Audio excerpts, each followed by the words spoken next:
السلام علیکم ورحمۃ اللہ وبرکاتہ. رب اشرح لي صدري ويسر لي امري واحلل عقدة من لساني يفقهوا قولي. رب يسر ولا تعسر وتمم الخير. اللهم اغفر لي ذنبي ويسر لي امري وبارك لي في رزقي. اللهم اغفر لي واخسع شيطاني وفك رهاني وثقل ميزاني واجعلني في النضيج الاعلى. بسم اللہ الرحمن الرحیم. اچھا، تو ہم نے جو وقف تھا اس کی آلموسٹ سب کچھ کور ہو گیا تھا، بس ایک کیٹیگری رہ گئی تھی. ویسے ہم اسٹڈی کر رہے تھے وقفے کبھی کو. وقفے تام آپ نے پڑھ لیا، اس کے بعد وقفے حسن بھی آپ نے پڑھ لیا، وقفے کافی بھی آپ نے پڑھ لیا. تو کون سا رہ گیا تھا؟ ہم لوگ پڑھتے وقفے کبھی، اور اس کی بھی ہم نے نا کافی زیادہ کیٹیگریز کو کور کر لیا تھا الحمدللہ. آج اس ٹاپک کا اینڈ ہو جائے گا. تو وقفے کبھی میں نے آپ کو پہلے بتایا تھا کہ اس میں کیا ہوتا ہے کہ اس کو بہت برا سمجھا جاتا ہے، اور میں نے آپ کو بتایا تھا کہ یہ جو وقفے کبھی ہیں اس کی کچھ نوعیت ہوتی ہے، یعنی ڈیپینڈ کرتا ہے کہ آپ جس پوائنٹ پر وقف کر رہے ہیں وہ کیا میسج کو ریپرزینٹ کر رہا ہے. کہیں پر آپ کا جو وقف ہے وہ بہت زیادہ کبھی ہو جائے گا، کہیں پر وہ بس نامکمل ہوگا یا پھر ناقص رہے گا، کہیں پر وہ بہت بری شکل اختیار کر لے گا. تو اس کی ہم نے کچھ ایگزامپلس دیکھی تھیں، جیسے کہ یہاں پر سورۃ فاتحہ ہے، سورہ مریم ہے، یہاں سے ہم نے ایگزامپلس کور کی تھی. اور اس کے بعد میں نے آپ کو نا بولا تھا کہ وقفے کبھی کے درجات ہیں، جیسے کہ ذکر ہوا ہے نا. تو میں نے بولا کہ وہ جو درجات ہیں ان میں ایک پوائنٹ پر ایک درجہ ٹھیک ہو سکتا ہے، نامکمل ہو سکتا ہے، دوسرے پوائنٹ پر وہ اس سے زیادہ برا کبھی ہو سکتا ہے. اور اب یہاں پر دیکھیں کہ میں نے پہلے آپ کو بتایا کہ ایک ایسے لفظ پر آپ اگر وقف کریں جس کا کوئی مطلب نہیں ہوتا وہ وقفے کبھی ہے. دوسرا ہم نے اس کی ٹائپ وہ دیکھی تھی کہ آپ کسی ایسے لفظ پر وقف کر رہے ہیں جو کہ اللہ کے مطلب کے بالکل اگینسٹ آپ کو ایک میننگ ریپرزینٹ کرے، تو یہ بھی آپ نے دیکھ لیا تھا. اس کے بعد میں نے آپ کو تیسری بات یہ بتائی تھی کہ آپ کسی ایسے لفظ پر وقف کر رہے ہیں جو کہ ہاں ٹھیک ہے، یہ چیزیں تھیں کہ وہ اللہ کے معنی کے اگینسٹ ریپرزینٹ کر رہا ہے میسج کو. اچھا، تو ان میں ہم نے کون کون سی ایگزامپلس کور کر لی تھی؟ کچھ میں نے آپ کو ویسے بھی وربلی بتائی تھی، میں نے آپ کو اس کی وہ لکھی ہوئی شکل نہیں تھی دکھائی. جیسے کہ یہاں پر دیکھیں سورہ نساء کی آیت نمبر 43 ہے. اللہ تعالیٰ فرماتے ہیں یا ایھا الذین آمنوا لا تقربوا الصلاۃ. یہ میں نے آپ کو ویسی وربلی یہ والی ایگزامپلس بتائی تھی، لکھی ہوئی نہیں تھی شکل اس کی. تو اے ایمان والو، نماز کے قریب نہ جاؤ حتیٰ کہ تم نشے کی حالت میں ہو. تو میں نے آپ کو بولا کہ اگر کوئی قاری جو ہے وہ صرف یہاں پر جہاں پر سٹار لگا ہوا ہے الصلاۃ یہاں پر وقف کرے تو وہ جو سٹیٹمنٹ ہے اس کا میننگ بہت ایک نامناسب سا مطلب بن جائے گا، اور ایسا لگے گا کہ اللہ تعالیٰ ہمیں حکم دے رہے ہیں کہ ہم نماز نہ پڑھیں. اور میں نے آپ کو بولا تھا کہ ایک گروپ ہے اس نے وہاں سے اسی آیت سے اس نے یہ کنکلوژن نکالا ہے کہ نماز جو ہے وہ اسلام میں نہیں ہے شامل. کیوں؟ کیونکہ آدھی آیت انہوں نے لی، تو آدھا علم ہمیشہ خطرناک ہوتا ہے، ہم نے چیز دیکھ لی. اس کے بعد دوسری میں نے آپ کو بتائی تھی فما ارسلناک علیہم حفیظا. فما ارسلناک پھر نہیں، ارسلناک آپ کو بھیجا ہم نے. اور میں نے بولا تھا کہ اگر آپ یہاں پر وقف کرتے ہیں یعنی ارسلناک کے اوپر تو کمپلیٹ ڈفرینٹ میسج جو ہے وہ پروپیگیٹ ہوگا، کہ یہاں پر پھر ایسا لگے گا کہ اللہ تعالیٰ فرما رہے ہیں کہ ہم نے نبی صلی اللہ علیہ وسلم کو مبعوث نہیں فرمایا، ہم نے نبی صلی اللہ علیہ وسلم کو نہیں بھیجا. تو کتنی غلط چیز آ رہی ہے، اور یہ اسی وجہ سے اس وقف کو بہت برا سمجھا جاتا ہے کیونکہ میننگ بہت ڈفرینٹ ہو جاتا ہے. اس لیے فما ارسلناک علیہم حفیظا یہ آدھی آیت ہے، پوری آیت نہیں ہے.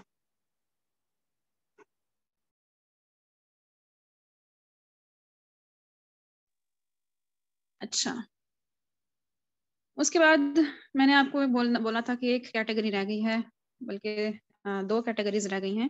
ایک کیٹیگری وہ ہے کہ آپ کسی ایسی جگہ پر رکتے ہیں جو کہ اللہ تعالیٰ کی ذات کے لیے نامناسب ہو، اللہ کی جو ایٹریبیوٹس ہیں، اللہ کی جو صفات ہیں اس کے لیے بالکل انسوٹیبل ہو، یا پھر کسی ایسے پوائنٹ پر آپ رکتے ہیں جو کہ کسی ایسے مطلب کو ریپرزینٹ کر رہا ہے جو کہ ہمارے عقائد کے بالکل خلاف ہو، ہمارے عقائد کے اگینسٹ ہو.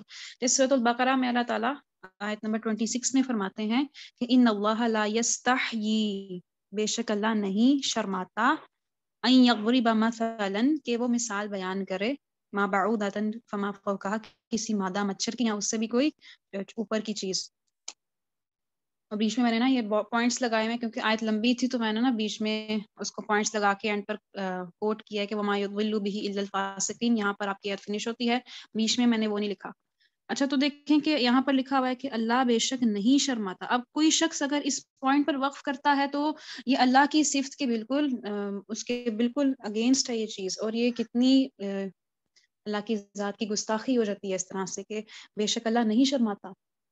تو اگر کسی نے وقف کرنا ہے تو وہ کہاں پر کرے گا؟ ان اللہ لا یستحیی ان یضرب مثلا ما بعوضۃ فما فوقها، یہاں پر وقف کرے گا، ٹھیک ہے؟ تو یعنی آپ کسی ایسے پوائنٹ پر رکتے ہو جہاں پر ایک ایسا میسج پروپیگیٹ ہو رہا ہے جو کہ بالکل اللہ کی یا تو گستاخی کی طرف چلے گیا ہے یا پھر وہ ہمارے عقائد کی بالکل اگینسٹ چلا گیا ہے، ٹھیک ہے؟ ہمارا تو یہ بھی عقیدہ ہے نا کہ اللہ تعالیٰ کے سامنے اگر کوئی شخص، حدیث کا مفہوم ہے کہ اگر کوئی شخص اللہ کے سامنے سنسیئرلی کوئی چیز مانگتا ہے تو اللہ کو اس چیز سے حیا آتی ہے، اللہ تعالیٰ کو اس چیز سے شرم آتی ہے کہ اللہ تعالیٰ اس شخص کو، اس سائل کو خالی ہاتھ لوٹائیں۔ تو یہ تو پھر اللہ کا ایٹریبیوٹ ہے ہی نہیں کہ جو کہ آیت ریپرزینٹ کر رہی ہے اس طرح سے، ٹھیک ہے؟ تو اس کے بعد دوسری مثال دیکھیں، لکھا ہوا ہے للذین لا یؤمنون بالآخرۃ مثل السوء وللہ۔ اگر کوئی شخص اتنی آیت پہ وقف کرتا ہے، ویسے آیت کا ترجمہ کیا ہے کہ وہ جو لوگ آخرت پر ایمان نہیں رکھتے انہی کے لیے بری مثال ہے اور اللہ کے لیے صفت اعلیٰ ہے۔ لیکن اگر کوئی شخص وللہ پر رک رہا ہے، ٹھیک ہے، اگر کوئی شخص وللہ پر رک رہا ہے، جہاں پر آپ کو سٹار نظر آ رہا ہے، سٹار کو دیکھا کریں، تو آیت کا مطلب کیا بن جائے گا کہ ان لوگوں کے لیے جو آخرت پر ایمان نہیں رکھتے بری مثال ہے اور اللہ کے لیے۔ تو یعنی کیا مطلب سننے والے کو کیا مطلب سمجھ میں آ رہا ہے کہ اللہ کے لیے بھی نعوذ باللہ بری مثال ہے، ٹھیک ہے؟ لیکن اگر آپ پوری آیت کو دیکھیں تو آیت کیا کہتی ہے کہ اللہ کے لیے صفت اعلیٰ ہے اور وہ زبردست بھی ہے اور کمال حکمت والا بھی ہے۔ تو اسی لیے یہ چیز ضروری ہے کہ ہمیں پتہ ہونا چاہیے، ہم اگر قرآن میں کچھ پڑھ رہے ہیں تو ہم کیا پڑھ رہے ہیں، ہمیں آیت کا ترجمہ پتہ ہونا چاہیے، اور اگر ہم کہیں پر پاز لے رہے ہیں تو ہمیں پتہ ہونا چاہیے کہ ہم کس پوائنٹ پر پاز لے رہے ہیں، اور اگر میں اس پوائنٹ پہ پاز لے رہی ہوں تو پھر وہ جو جتنا حصہ میں نے پڑھا ہے وہ کیا مطلب دے رہا ہے، اس چیز کو سمجھنا ضروری ہے۔ اسی لیے اللہ تعالیٰ فرماتے ہیں افلا یتدبرون القرآن، کہ کیا یہ لوگ قرآن پر تدبر نہیں کرتے؟ یہی وجہ ہے کہ قرآن پر تدبر کرنا مومنین کے لیے بہت ضروری ہے۔ صرف قرآن کو تجوید سے پڑھ لینا امپورٹنٹ نہیں ہے، امپورٹنٹ ہے، یعنی قرآن کے 5 بنیادی حقوق میں سے ہے تجوید، لیکن قرآن کا ایک حق یہ بھی ہے کہ اس کو سمجھ کر پڑھا جائے، اور اس کے بارے میں بھی سوال ہوگا۔ اور وہ آتا نہیں ہے سورۃ فرقان میں، میرے خیال سے آتا ہے کہ رسول جو ہیں وہ اللہ تعالیٰ کے سامنے اپنا ایک اپنا کیس پیش کریں گے اپنا، اور وہ کہیں گے کہ میری امت نے قرآن کو چھوڑ دیا تھا۔ اللہ تعالیٰ کے سامنے جو رسول ہوں گے وہ کیا اللہ کے سامنے فریاد کریں گے کہ یا اللہ میری امت نے قرآن کو چھوڑ دیا تھا۔ یعنی اس کا چھوڑنے کا مطلب یہ نہیں ہے کہ وہ قرآن کو خرید کے رکھتے نہیں تھے۔ آج ہم دیکھتے ہیں کہ ہمارے پاس قرآن جو ہے ہماری الماریوں میں پڑا ہوتا ہے، یعنی گھر میں کافی 30 پارے علیحدہ علیحدہ پڑے ہوئے ہیں، تمام جز وغیرہ پڑے ہوئے ہیں۔ اس کا یہ مطلب نہیں ہے کہ وہ اس کو خریدنا چھوڑ دیں گے، اس کا مطلب کیا ہے کہ وہ اس کی تعلیمات کو، اس کو سمجھنے کو پس پشت ڈال دیں گے۔ تو جو رسول ہوں گے وہ اللہ کے سامنے اپنا یہ جو کیس ہے وہ پیش کریں گے، اور سوچیں کہ ایک رسول اپنی ہی امت کے خلاف گواہی دے گا، تو یہ کتنی الارمنگ چیز ہے۔ اسی لیے سورۃ فرقان کی آیت نمبر 30 ہے کہ وقال الرسول یا ربی ان قوم اتخذوا هذا القرآن مہجورا، اور رسول صلی اللہ علیہ وسلم نے کیا کہا، قیامت کے دن وہ کیا بولیں گے کہ اے میرے پروردگار، میری قوم نے اس قرآن کو چھوڑی ہوئی چیز بنا دیا، ٹھیک ہے؟ تعویلیں جو عام ہے، جو کہ اگر آپ دیکھیں، اگر مکہ میں جب قرآن نازل ہوا تھا یا مدینہ میں نازل ہوا تھا، تب اگر آپ اس تعویل سے دیکھیں تو اس کے مطابق یہ جو شکایت ہوگی یہ قریش مکہ کے بارے میں ہوگی نا، قریش مکہ اس کے اولین مخاطب ہوں گے۔ لیکن اگر آپ تعویل عام میں دیکھیں گے نا، اگر آپ تعویل عام میں دیکھتے ہیں تو یہ جو مدعا ہے یہ سارا یہ ہماری قوم پر بھی امپلائی ہوتا ہے، ٹھیک ہے؟ تو کبھی بھی ایسا نہیں سوچنا کہ یہ قرآن تو قریش کے لیے، قریش کے دور میں نازل ہوا تھا، تو جتنی بھی وعید ہے، جتنی بھی وارننگز ہیں، یہ قریش کے لیے ہیں، ہمارے لیے نہیں ہے۔ ہم تعویل عام میں ہم سب قرآن کے مخاطب ہیں، ٹھیک ہے؟ تو ہم نے کیا دیکھا کہ رسول کیا بولے گا اللہ کے سامنے کہ میری قوم نے قرآن کو ایک چھوڑی ہوئی چیز بنا دیا، لیکن اگر آج کوئی شخص یہ بولتا ہے کہ میں قرآن پر ایمان رکھتا ہوں، ایمان ہم سب الحمدللہ قرآن پہ رکھتے ہیں، وہ بولتا ہے کہ میں قرآن پر ایمان رکھتا ہوں اور اس سے اللہ کا کلام بھی مانتا ہوں، مگر اس کا پریکٹیکلی یا پھر عملی طور پر ایسا اس کا رویہ ہے قرآن کے ساتھ کہ وہ قرآن کو اس لائق سمجھتا ہی نہیں ہے کہ وہ اس کو سمجھ لے، یا قرآن کو وہ اتنی زیادہ پرائرٹی دیتا ہی نہیں ہے کہ اس پر تھوڑا سا تدبر کر لے بیٹھ کے، اس نے کبھی قرآن کو وہ حیثیت دی ہی نہیں، نہ ہی اس نے کبھی اس کے پیغام کو جاننے کی کوشش کی، تو گویا اس کا جو حال ہے یا جو اس کا جو عمل ہے جو وہ کر رہا ہے، وہ اس کے ایمان کے وہ جو کلیم کر رہا ہے اپنا ایمان کا کہ میں ایمان رکھتا ہوں قرآن پہ، یا وہ جو دعویٰ کر رہا ہے وہ اس کا عمل ہی اس کے دعوے کی نفی کر رہا ہے، سمجھ رہے ہیں؟ اس کا عمل ہی اس کے دعوے کے اگینسٹ گواہی دے رہا ہے اس کے لیے، یعنی پتا چل رہا ہے کہ وہ جو ہے اس کا جو عمل جو ہے وہ اس کے دعوے کا ساتھ نہیں دے رہا، ٹھیک ہے؟ تو ہم بھی طویل عام اس آیت کے مخاطب ہیں۔ اچھا، تو ہم دیکھ رہے تھے کہ کسی ایسے پوائنٹ پر ہم وقف کریں جو کہ اللہ کی صفات کے ایٹریبیوٹس کے خلاف ہے۔ اس کے بعد دیکھیں ایک اور ایگزامپل میں نے کوٹ کیا یہاں پہ، سورۃ البقرہ کی آیت نمبر 258 ہے، فَبُهِتَ الَّذِي كَفَرَ وَاللَّهُ لَا يَهْدِي الْقَوْمِ الظَّالِمِينَ، کہ اب تو کافر جو ہے وہ مبہوت رہ گیا ہے، بھونچکا سا رہ گیا ہے، حیران رہ گیا، اور اللہ ظالموں کو ہدایت نہیں دیا کرتا۔ لیکن اگر کوئی شخص وقف کرتا ہے فَبُهِتَ الَّذِي كَفَرَ وَاللَّهُ، یہاں پر اس طرح سے وہ وقف کرتا ہے، تو آیت کا کیا مطلب بنے گا کہ اب تو جو کافر ہے وہ بھونچکا رہ گیا اور اللہ بھی، نعوذ باللہ استغفر اللہ۔ تو دیکھیں کہ اگر ہم لوگ سمجھے بغیر پڑھیں گے تو اس لیول کی گستاخی ہم لوگ کر سکتے ہیں، اسی لیے یہ وقف کبھی ہے، یہ ناقص ہے، یہ نامکمل ہوتا ہے، اور یہ سخت سٹیٹمنٹس کی طرف یا پھر گستاخی کی طرف بھی چلا جاتا ہے۔ اس کے بعد ہمارے پاس جو چوتھی کیٹیگری تھی وہ تھا کہ کسی ہم ایسے جملے پر رکتے ہیں جس میں پہلے تو نفی ہے، یعنی پہلے تو نیگیٹو سٹیٹمنٹ ہے، لیکن اس کے بعد تھوڑی سی استثنائی صورت ہے یا ایکسیپشن ہے۔ میں نے یہاں پر بھی لکھا ہے کہ کسی ہم لوگ ایسے پوائنٹ پر وقف کر رہے ہیں جہاں پر ہماری جو سٹیٹمنٹ ہے، جو ہماری پریویس سٹیٹمنٹ ہے، وہ تو نیگیٹو ہے، وہ تو نفی ہے، لیکن اس کے آگے ہی جو بات کی جا رہی ہے، اس کے آگے ہی جو سٹیٹمنٹ آ رہی ہے وہ کیا ہے؟ وہ استثنائی صورت ہے۔ استثنائی میں نے آپ کو بولا ایکسیپشن ہوتی ہے کہ ایک جو کیس ہے اس کے علاوہ دوسرے کیسز، اس کو وہ ریپرزینٹ کرتا ہے۔ اچھا، تو یہاں پر پہلی میں نے اگزامپل جو ہے کوٹ کی، فَعْلَمْ أَنَّهُ لَا إِلَهَ إِلَّا اللَّهُ، کہ پس جان رکھو کہ نہیں کوئی معبود سوائے اللہ کے۔ ہم لوگ کلمے کی یہ چیز کا اقرار کرتے ہیں، لا الہ الا اللہ محمد الرسول اللہ، ہم یہ بولتے ہیں۔ تو کلمے کا اگر آپ مطلب دیکھیں تو اس کا مطلب کیا ہے کہ کوئی معبود نہیں الا اللہ، سوائے اللہ کے۔ تو کہتے ہیں کہ جو ایتھیسٹ ہوتے ہیں نا، جو ملحد لوگ ہوتے ہیں، ان کا جو ایمان ہے، ان کی اگر بات کی جائے نا تو وہ آدھے تو ہمارا جو کلمہ ہے اس پہ اترتے ہیں کہ لا الہ، کوئی معبود نہیں ہے، لیکن اس سے اگلی جو بات ہے نا الا اللہ، اللہ کے سوائے، انہوں نے اس چیز کو نہیں سمجھا۔ تو ایتھیسٹ جو ہے ہمارے کلمے کے پر آدھا عمل کرتے ہیں لیکن آدھا عمل نہیں کرتے، تو آدھا عمل ہمیشہ خطرناک ہوتا ہے، آدھا عمل ہی آدھا علم۔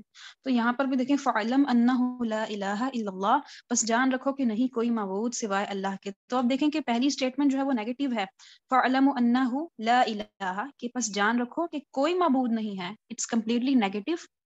اور اس کے بعد استثنائی صورت ہے، ما سوائے، یا پھر سوائے اللہ کے، اللہ کے علاوہ کوئی معبود نہیں ہے۔ ٹھیک ہو گیا؟ تو اگر کوئی شخص وقف کرتا ہے الہ پر، تو جو سٹیٹمنٹ ہے وہ کس کے مطابق آپ سٹیٹمنٹ کو ڈھال دیں گے؟ ایتھیسٹس کے مطابق، ٹھیک ہے؟ ملحد جو لوگ ہیں ان کے مطابق آپ کی جو سٹیٹمنٹ ہے وہ ڈھل جائے گی کہ پس جان رکھو کہ نہیں کوئی معبود، ٹھیک ہے؟ تو یہ جو ہے یہ بھی بہت الارمنگ ہے۔ اس کے بعد دوسری اگزامپل میں نے سورہ ذاریات کی آیت نمبر 56 کوٹ کی ہے، یہاں پر ہے وَمَا خَلَقْتُ الْجِنَّ وَالْإِنسَ إِلَّا لِيَعْبُدُونَ، اور یعنی اللہ تعالیٰ کیا فرماتا ہے کہ میں نے جنوں اور انسانوں کو نہیں پیدا کیا سوائے اس لیے کہ وہ میری عبادت کریں۔ اب یہ جو سٹیٹمنٹ ہے نا، یہ قرآن کا یہ اسلوب ہے کہ قرآن اس طرح سے ایکٹیو پیسو میں بات کرتا ہے، اور یہاں پر اگر آپ اس کا لفظی ترجمہ دیکھیں گے تو آپ اس کا ترجمہ نکلتا ہے وا اور نہیں ماں، وا اور ماں نہیں، خلقتا پیدا کیا، خلق تو پیدا کیا میں نے، الجنہ جنات کو، والانس اور انسانوں کو، الا سوائے